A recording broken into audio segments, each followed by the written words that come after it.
د خبریال لیدونکو سلامونه او وخت مو په خیر. امن عزیزی یم. افغان پیغلې ظریفې غفاري د زړورې ښځې جایزه وګټله. د میدان ښار ښاروله ظریفه غفاري د امریکا له بهرنیو چارو وزارته سږکال د زړورو ښځو د جایزې وړونکې اعلان شوه.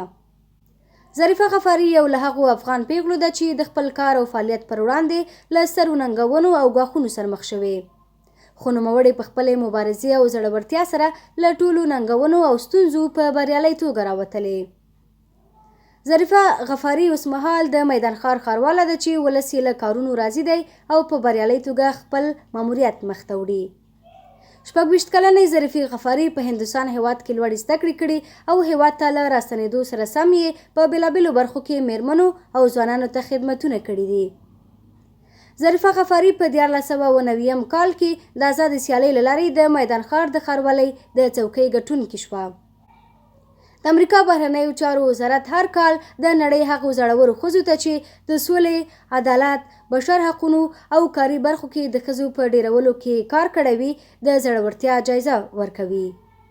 مننه چې راسره وئ. د لا ډیرو معلوماتو لپاره زموږ یوټیوب چینل سبسکرایب کړئ.